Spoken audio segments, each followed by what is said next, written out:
আসসালামু আলাইকুম। সরিষা ইলিশ রান্না করা সবথেকে সহজ এবং পারফেক্ট একটি রেসিপি শেয়ার করব আজ। এই রান্নার কিছু সহজ টিপস থাকবে, সেগুলো ফলো করলে সরিষা ইলিশ খেতে তিতা লাগবে না। আর আপনাদের কাছে মনে হবে এর থেকে সহজ ও মজাদার কোনো রান্না হতে পারে না। সরিষা ইলিশ রান্না করার জন্য আমি এখানে কয়েকটা ইলিশ মাছের পিস নিয়েছি।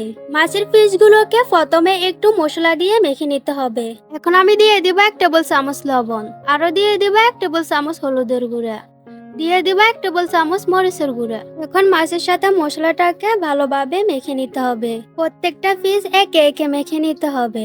মাছের গায়ে মশলাটা ভালোভাবে মেখে রেস্টে রেখে দিব প্রায় 10 মিনিটের মতো। এখন আমি চুলায় একটা কড়াই বসিয়ে সরিষার তেল দিয়ে দিয়েছি। সরিষা ইলিশ রান্নার জন্য আগে থেকে সরিষা ব্লেন্ড করে রেখেছিলাম। সরিষা ব্লেন্ড করার সাথে কয়েকটা কাঁচামরিচ দিতে হবে, এতে সরিষা ইলিশটা খেতে তিতা লাগবে না। প্রথমে যে বলছি এটাই হচ্ছে সেই সহজ টিপস। তো এখন আমি সরিষা বাটা দিয়ে দিচ্ছি। সরিষা বাটাগুলো কিছুক্ষণ ভেজে নেব।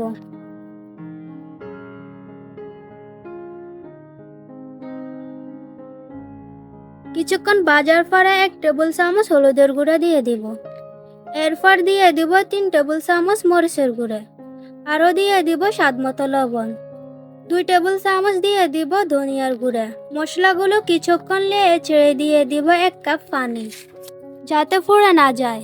এরপর মশলাগুলো নেড়ে ছেড়ে ঢাকনা দিয়ে ঢেকে প্রায় 10 মিনিটের মতো রেখে দিতে হবে।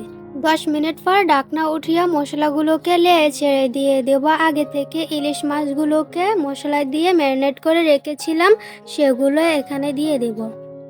একে একে প্রত্যেকটা মাছের পিস এখানে দিয়ে দেব। ইলিশ মাছের পিসগুলো দিয়ে দেওয়ার পরে কিছুক্ষণ উল্টিয়ে পাল্টিয়ে দিতে হবে, প্রায় 10 মিনিটের মতো।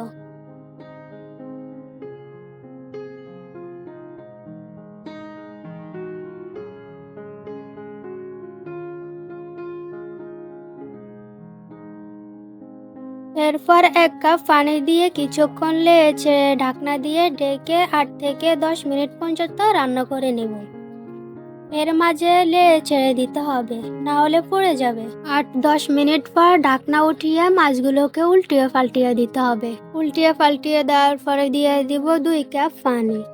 এরপর দিয়ে দিব 4-5টা আস্ত কাঁচামরিচ।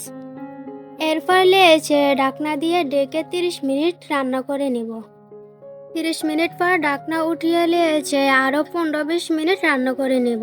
15-20 মিনিট পর দেখতে পারছেন রান্না হয়ে গিয়েছে। এখন আমি চুলা থেকে নামিয়ে সার্ভ করে নেব। সরিষা ইলিশের এই রেসিপিটি খেতে কিন্তু অনেক বেশি মজার হয়। আমার প্রতিটি টিপস ফলো করে আপনাদের বাসায় ট্রাই করবেন, দেখবেন সরিষা ইলিশ খেতে আর তিতা লাগবে না। অবশ্যই এভাবে বাসায় একবার ট্রাই করবেন। আর রেসিপিটি ভালো লাগলে একটি লাইক দিবেন, কমেন্ট করে জানাবেন রেসিপিটি আপনাদের কাছে কেমন লাগলো।